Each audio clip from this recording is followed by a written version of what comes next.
Thursday, July 13th. Will you please call the roll? Yes, Commissioner Gwynn. Here. Vice Chair Leslie. Here. Chair Foster. Here. Commissioners Gonska and Commissioner Ivanov are absent.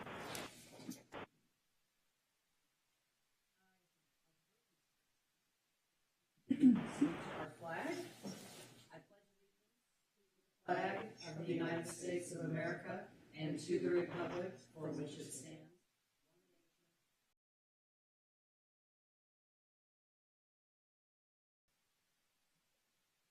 All right, we will recess to closed session.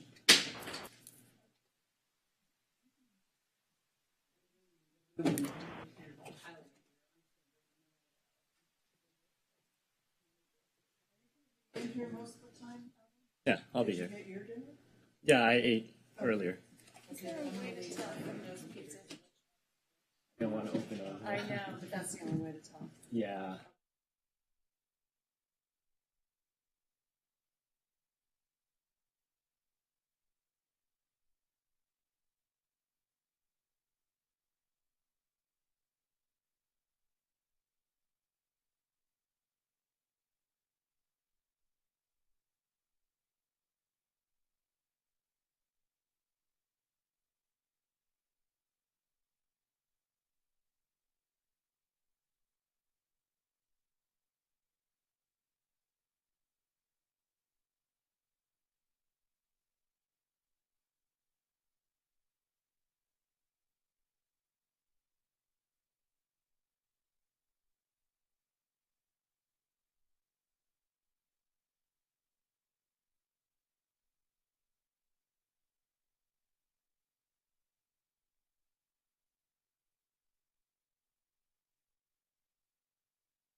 took off my jacket.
All right, we're going to go ahead and get started. We're going to reconvene.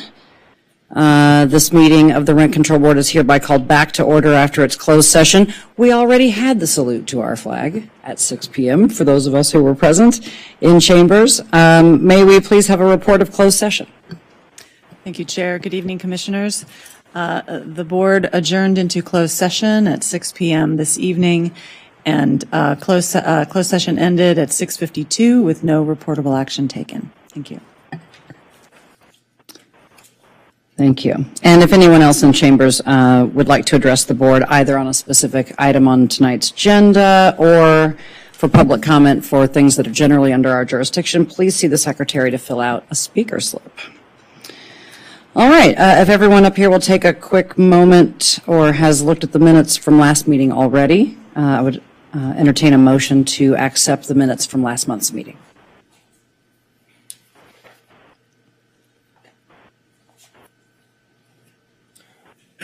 I'll move that we approve the minutes of the June 8th meeting.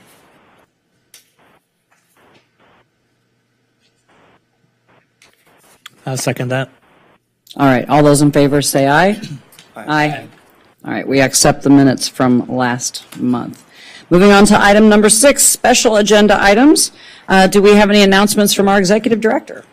Yes, good evening, Commissioners. I just have one item this evening, which is to say that property owners and management companies should have received their registration invoice or registration fee invoice by now.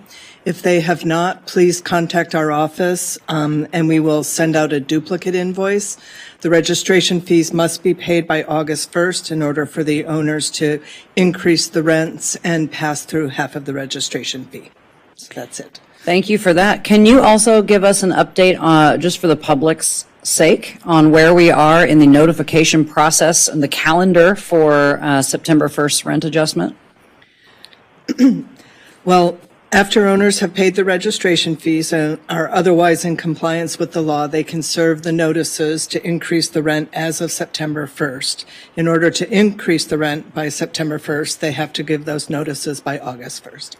So they have about 2 weeks plus from right now. So tenants should be on the lookout for letters from their landlord that do include also a copy of the property tax receipt and the worksheet that's attached indicating the rent increase formula. The property tax bill needs to be attached if the owner is passing through the surcharges, and they may not pass through any of the property-based surcharges to tenants who moved in after March of 2018. It always bears repeating. So thank you for that. All right. Question. Yeah.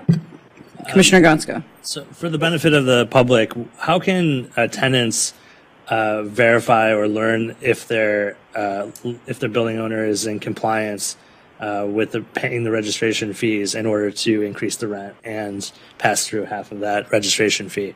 They can contact our office either by phone or email or come to the counter, and we will verify for them if the fees have been paid. But I do want to mention, we did this year, I've mentioned this before, but this year it's the general adjustment, and the rent to which the general adjustment is being applied is a little different than it has been in the past. So this year we sent to every tenant a newsletter format report showing what the adjusted maximum allowable rent is, and that is the amount which is 3% increase or $70 maximum over the August 31, 2022 rent. And we also showed what the new rent will be, the new maximum allowable rent. But those are not rent increase notices. Those are informational notices. And in order for the rent to be increased, the owner must provide a notice. And I will just add, there was I got to have a conversation with a local newspaper editor, and found it an easier way to explain it in lay terms was, if your rent used to be $100 before the pandemic, or before the 6% increase, and it went up to $106, and then in February it went back down to $100.80, right? The 2.8% increase is not on $100.80. It's on a new number. $103 is that has really been the easiest way I have found to explain to folks in really simple terms. So hopefully that's helpful, and we can all. Great question. All right, we're on to item number 7, public comment. This is the time in the evening we reserve for the public to address the board on items that are not on the agenda but that are within our subject matter, jurisdiction matter, and I don't have any tonight. So we will move right on to item 10A. We have 3 appeals tonight, the first of which is decrease P202231175, 2901 4th Street, Unit 104, applicant C. Lamb, tenant. May we please have a staff report? Good evening, Commissioners. Ms. Catherine Lamb has been a tenant in her unit since 1981, and she filed a rent decrease petition in which she claimed that there's been a reduction in management services and that security cameras were also malfunctioning. The hearing officer found that she failed to prove either, and so she denied rent decreases on her petition, and she's appealed that decision. Now, this, as an appellate body in this case, the board should affirm the decision if the record reasonably supports the hearing officer's findings, and even if the board may have found differently had it been finder of fact. Ms. Lamb argues in her appeals that under state law, a building the size of hers should have a resident on-site manager, and that's not the case in her situation, so she should get a rent decrease. The board, however, may grant a rent decrease in this case if the level of management services now has substantially reduced from the level of management services that existed when the rent for the unit was set.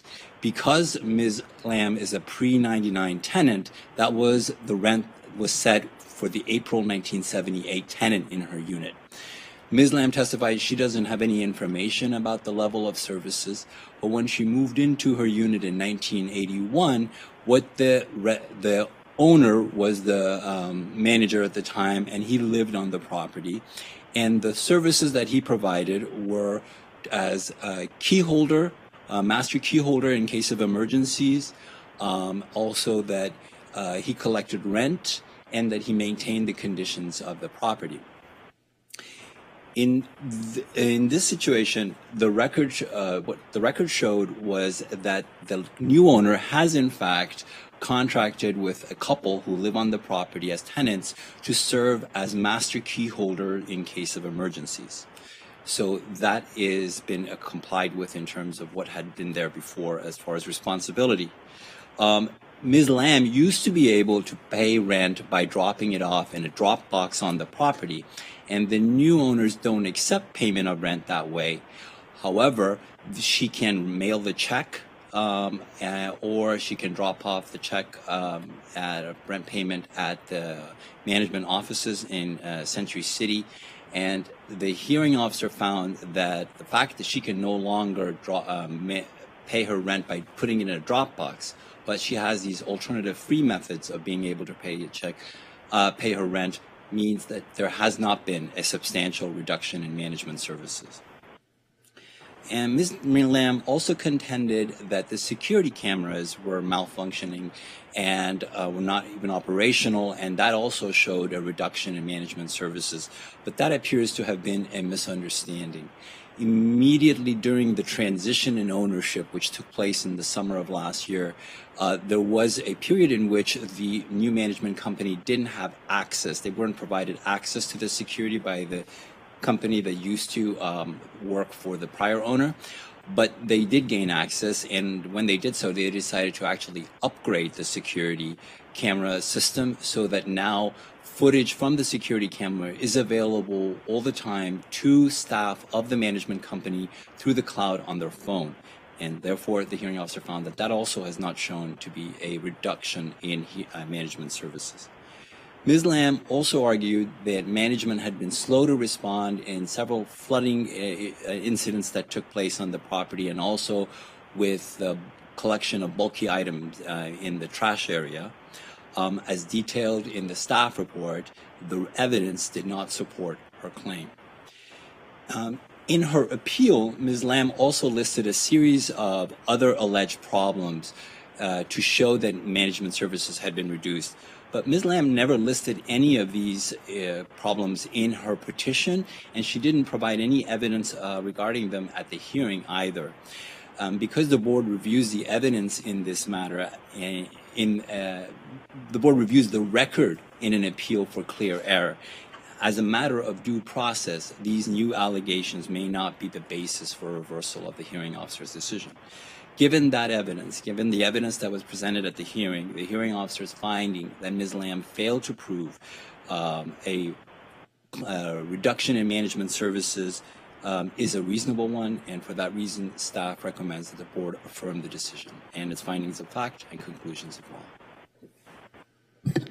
All right. Thank you so much for that report. Does anyone have any questions of staff about the report? Yeah, I just have a question. Will you please be recognized, Commissioner Gwynn, and turn on your microphone? Microphone's still not on. There you go. Now it's off. I'm not sure if this is the right time to ask this question, but I think it is. That in the case, what's the tenant's recourse if a state law is violated and not a law of the rent control jurisdiction? That depends on the state law in terms of what kind of remedies may be available, but they could certainly consult with a private counsel to see if there are any remedies that they may follow up in that situation. In this case, it should be said that although it's not central to the basis for the decision, the hearing officer found that there had not been a violation of state law either in this case. Right. Okay, thanks. We do not have any requests to speak on behalf of either party or anyone else on this matter, so we will enter discussion. Does anyone have anything to offer on this case at this time? You can also offer a motion if you're so inclined.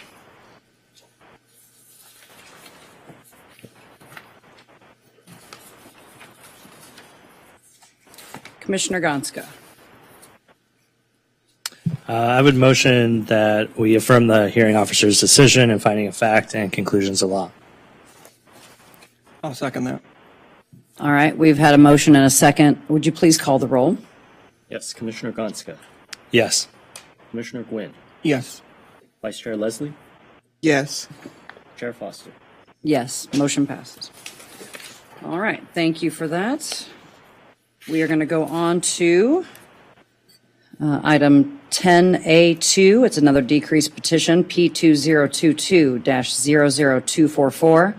That is 2009 Ocean Park Boulevard. The applicant is P. Squire Tenant, and the tenant appeals. This tenant is joining us via Blue Jeans audio to accommodate a disability.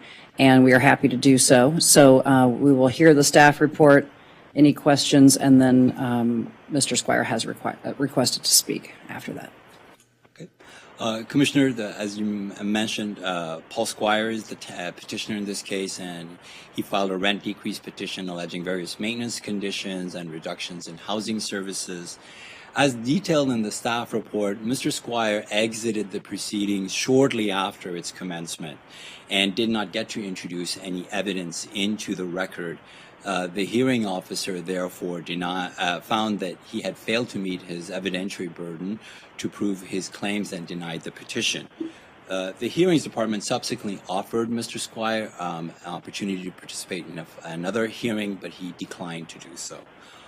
In his appeal, Mr. Squire argues that the evidence that he sent to hearing staff is sufficient to prove his case. And he is referring to items that he sent to the hearing staff in preparation for a virtual hearing so that it's available for consideration during the hearing. But emailing evidence in that situation is not the same thing as that evidence being accepted into the record, and which was not done in this case. Mr. Squire never actually introduced any evidence to the record because the hearing never got that far.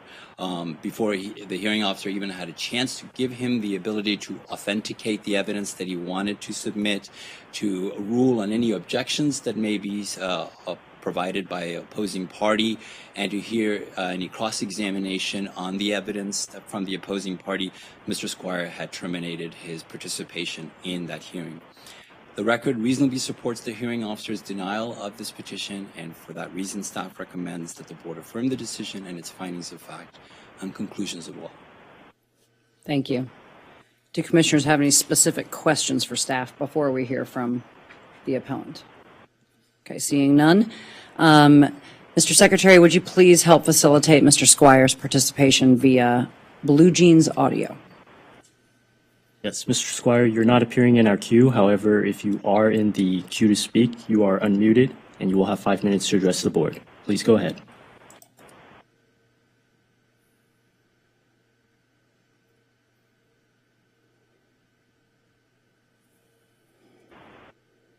Mr. Squire, are you there?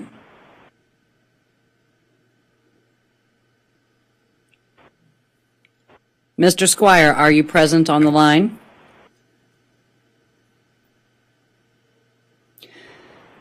All right. In the interest of justice, we will, if it's okay with the board, if we do reestablish contact with this appellant, I would be open to hearing from him in case there was some sort of technical difficulty. We will then move on into discussion at this point, seeing no other comment, or should we wait and see if he comes back later? That's what I mean, like move on and come back? Okay. I only have his email address, and I did notify him at the start of this item that his item was being heard. And I do feel that every effort has been made at reasonable and more so for accommodations for this person. So we thank you for that, and staff for accommodating him. We'll see if we can get him back. If not, we're going to reserve that case for a moment, and we're going to move on to item 10A3, a decreased petition appeal, P2022-31222, 2103 3rd Street, Unit 2. The applicant is Jay Velasquez, owner, and the owner appeals the rent decreases granted. May we have a staff report, please? Sure, Commissioner, the applicant, I believe you mentioned. Thank you. The applicant you mentioned is actually Susan Mannheimer was the tenant, but the appellant is the landlord, Drake Real Estate Management. And in this case, Ms. Mannheimer, she filed a rent decrease petition alleging various maintenance conditions and reductions in housing services, and the hearing officer granted her decreases totaling $220. The landlord has appealed the decision and claims in the appeal that some of the conditions have been repaired, and the landlord submitted some photos with the appeal. Neither the claim about the completed repairs nor these photos were ever part of the record that was created at the hearing. In fact, apparently these repairs were done after the close of record in this case. Commissioners, this is an appeal that should have been instead a request for verification of compliance. Staff contacted the landlord after receiving the appeal to let them know that they should instead be filing that as opposed to an appeal, but they did not respond to staff's communication. Substantial evidence in the record supports the hearing officer's findings, and the decrease is granted. And for that reason, staff recommends the board affirm the decision and its findings of fact and conclusions of law.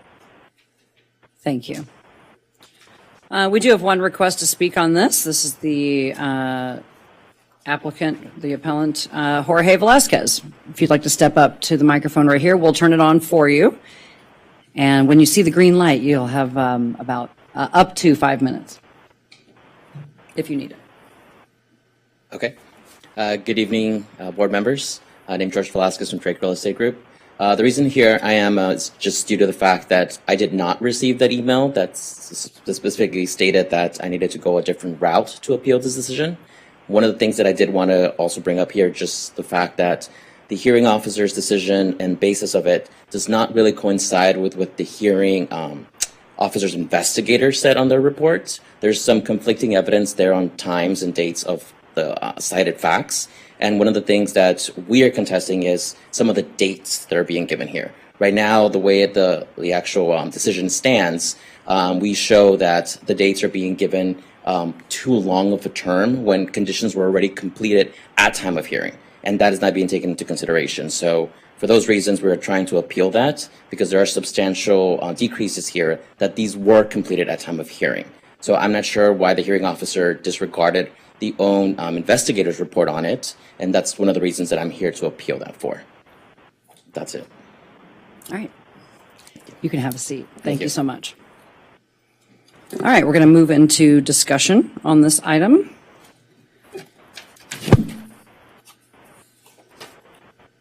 I have some comments, if no one else does at the moment.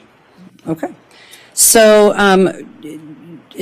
watching these cases play out, there's a very clear timeline. And a few years ago on this board, we made some common sense changes to that timeline. And the reason that we go forward with the process is often because in some, not all cases, but in some cases, a tenant has asked for repairs and has brought things to the attention that were not repaired until an official process had begun and was proceeding, which then sometimes compels someone to make repairs or realize that they need to make the repairs. So the repairs being made in the middle of that process may or may not be, but there is a certification process that needs to be gone through to seek the timely approval of those repairs and reinstatement of rent, if any is warranted. But the major thing we changed a few years ago was recognition of the amount of time that these things have been in disrepair predating the repair. So unless and until we go through the entire process with a tenant and a landlord to find out the resolution of these matters, we cannot then reverse something we were in the middle of affirming as a rent decrease until it's finished. So there's a time and a procedure for everything under the law. And I'm certain that the parties here will avail themselves of those procedures in the proper timelines. Is there any other comment on this case from the rest of the dais? All right, then I'll jump outside the norm and I'll make the motion. Because the record reasonably supports the hearing officer's decision, I move that we affirm the hearing officer's decision and findings of fact and conclusions of law. I second that. All right, we have a motion and a second. Would you please call the roll? Yes, Commissioner Gwynn, Yes.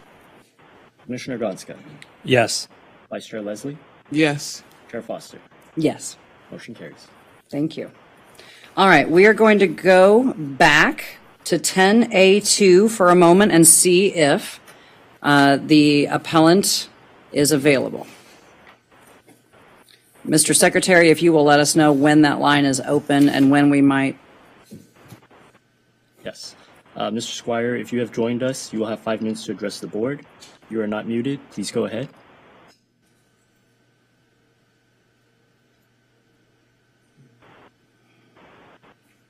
Mr. Squire, are you there?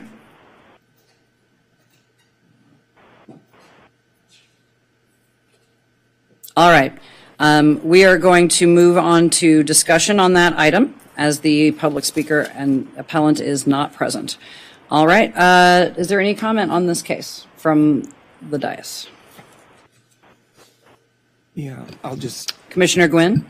I just want to make just a quick comment that it's unfortunate the way this thing played out in the hearing. I don't know what Mr. Squire's situation is that prompted the hearing to end so abruptly, but unfortunately, we have no evidence in this case because it wasn't properly put into play. So as a body, we have no choice but to affirm this or deny this appeal.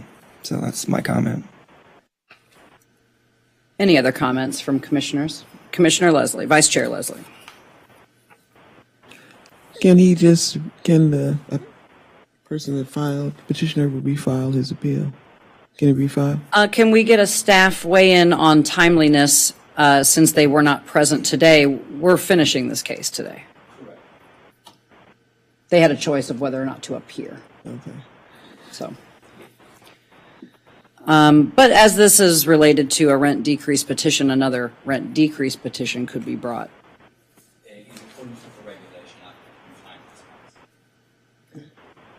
Okay. Any other comments? All right. I'll entertain a motion on this case. I move that we affirm the hearing officer's decision and to adopt the findings of fact and conclusions of law. I second that. Please call the roll. Yes. Commissioner Gonska. Yes. Commissioner Gwynn. Say me? Didn't hear you. Oh, I'm sorry. Commissioner Gwynn. Yes. Vice Chair Leslie. Yes. Chair Foster. Yes. Motion carries. All right. Thank you. All right. Mr. Augusta is not here. He's coming at a later time. August, that's correct. So we will pass over item 12A and we will go on to our final item of the night, which is item 14A, a board discussion item. It's a request of Commissioner Gwynn to discuss inviting Code Enforcement Manager Daniel Mick to provide an update on code enforcement efforts in the controlled housing stock.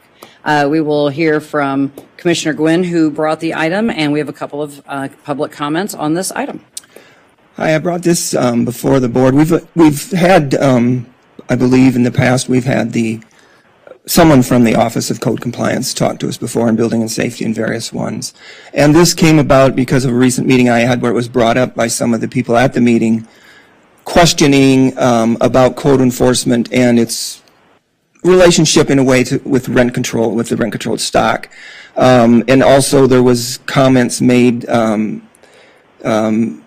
indicating that in the past there's been some difficulty with tenants in the community contacting code compliance and not getting a adequate response or a timely response. And I think this was also brought up as the fact that we now have a new code compliance manager about 6 months ago, I think, 6 or 7 months ago, Daniel Mick. So he is in the process certainly of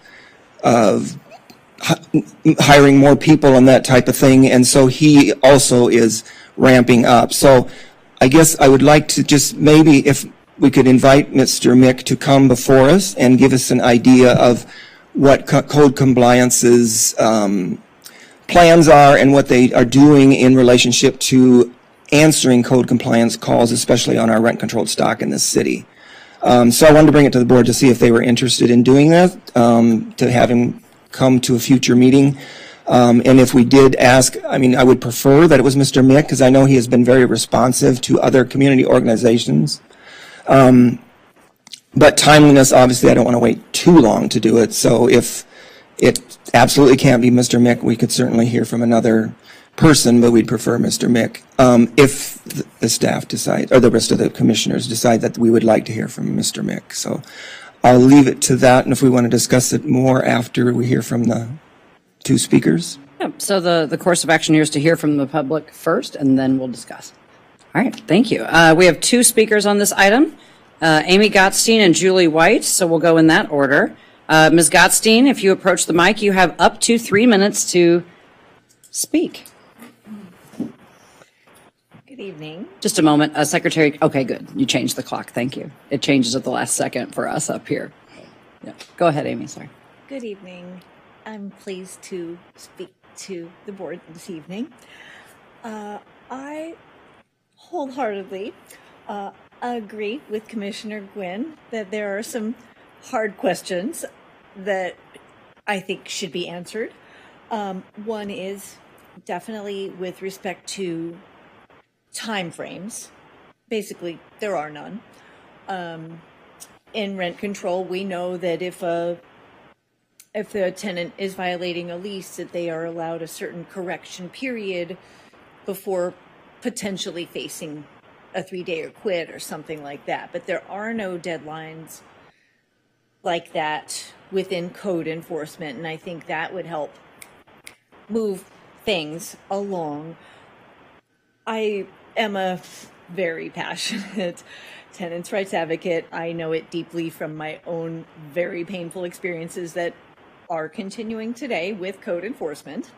I shared a letter with members earlier today, just to give a little slice of that, kind of what's happening on the ground that's not necessarily brought to whether your attention, the rent control office even, or code enforcement.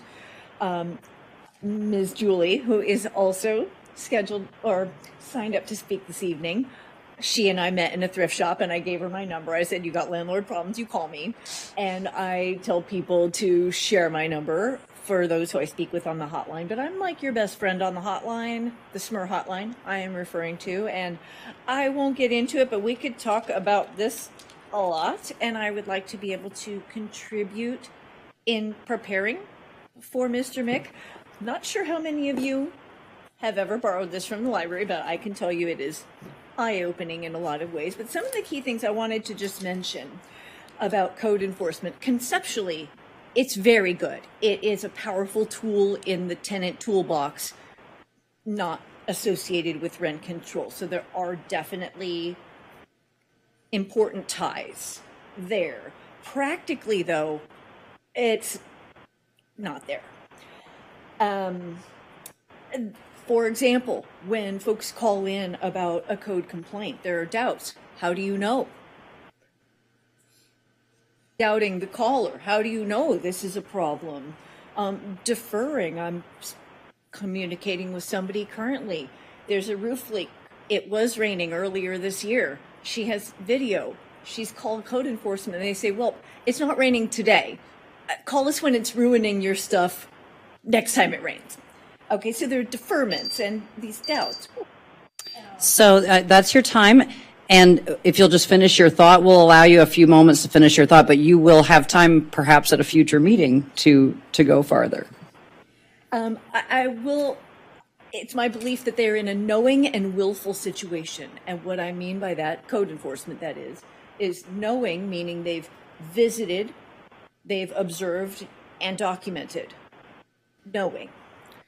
Willful is the neglect of heat on the landlord to get the job done, to get the permit in the event of a work without permit, and to make sure that the work is done. So there's a lack of workflow also in partner with building and safety. So there's what I'm seeing is largely a lack of communication. If you could bring your thoughts to a close. They allow tenants to remain in these situations, and we're already in a futile situation. So what I mean is it's already sort of a Herculean effort to get the landlord to just finally do something, but it's a Himalayan effort with code, just for perspective. Thank you, Ms. Gottstein. We have to give the members of the public the same amount of time each, or it's just not fair. But thank you for coming. For your time. Okay, thank you. All right. And we have Julie White.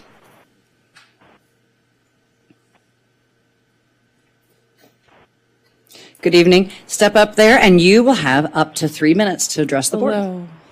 Hi. Hello. Okay, so I thought maybe Code Department was going to be here today. So I was going to address an incident that I had with them. And basically, it would be nice if they do show up. Maybe I'll come back. But the incident is my landlord painted my parking spot smaller. And they put a camera over my car. And even though I'm parking in the same place, they're still knocking on my door telling me I'm not parking right. And so I Googled it, and it was to go to code. So we went to the head of code. But the code department, first the guy said, you're being harassed, go to the city attorneys. But he claimed that there's no way that the code is responsible when they make a parking spot smaller, that's not their job. And it says that the head of the code department is supposed to make that decision. And I wanted to come down and get a form and mail it to the landlord, but he was really clear that it was a harassment issue. But so I just wanted to clarify when they do that kind of thing. Thank you for coming. We are not allowed from the dais to directly address or answer anything that's given in public comment, but you are more than welcome to visit with our staff to help get a clear picture of what we all know to be sometimes a difficult tree, a help tree throughout the city of where your issue may lie. But that's as much as we can address it from up here. But you're welcome. Maybe Mr. Costello could give you some information even before you leave this evening. Okay. All right. Thank you. You're so welcome. Thank you for coming. All right. That does it for public comment on that item. We are going to enter discussion on the discussion item. Mr. Gwynn, great presentation of your idea. And Commissioner Gonska or Commissioner Vice Chair Leslie, Commissioner Gwynn. I thought maybe to help us inform why we're asking for this is maybe just to ask, and I don't want to put anybody in the spot, but I don't think this will, what our staff's role is in their contact with code enforcement. I think Haka and Dan are probably the two best ones, because I know, Haka, you deal with them, correct? Commissioners, in various circumstances where it's appropriate, I contact code enforcement and let them know about a particular situation that I would like them to investigate. Usually this is in the context of the work that I do, which is around maybe bootleg units and issues where there's short-term rental situations that affect the housing stock in that scenario, which is not necessarily specific to a particular tenant, but is more about issues that we're looking at for various other matters.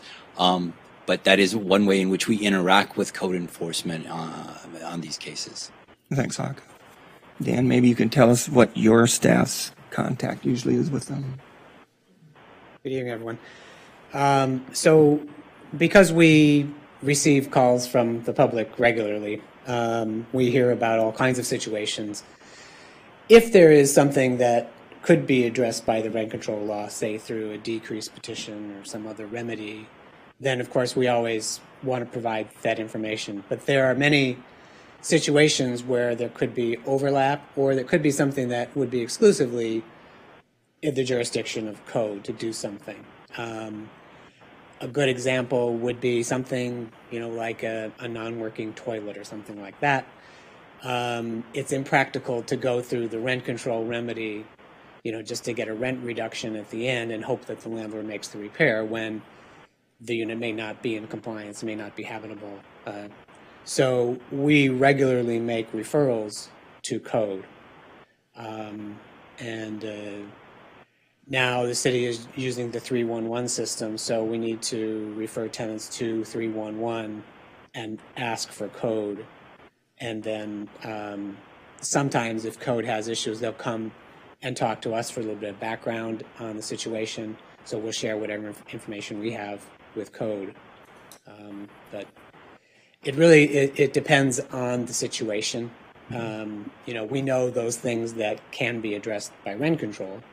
But when it's not clear, then we'll refer out to code, or, if there's a perceived harassment issue, to the city attorney's office. So that's it. Thanks. Does anyone else have any questions for Mr. Costello? All right. Thank you, Dan.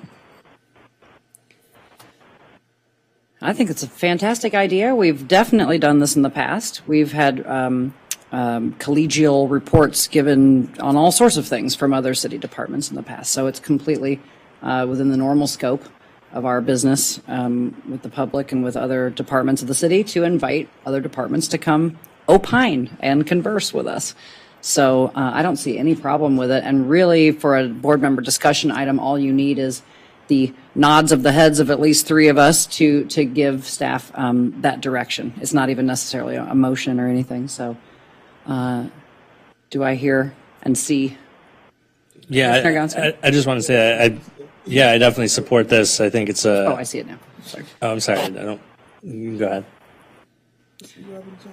You're in the moment. No, go right ahead. Just want to express my support for it. I think there's nothing there. Now it's there. I appreciate it. That's what you get. Turning my head. How dare I? I fully support this. And as we've heard from members of the public tonight, and I've heard in many, many conversations just throughout the last several months, code enforcement is a really crucial part and works hand in hand with a lot of what comes to our plate. So I fully support that and would look forward to the opportunity to have that conversation. Great. Vice Chair Leslie. I concur. I think it would be great for the public to hear how code enforcement works, how we can work together, how they, explain when to call code enforcement, how to get a report made.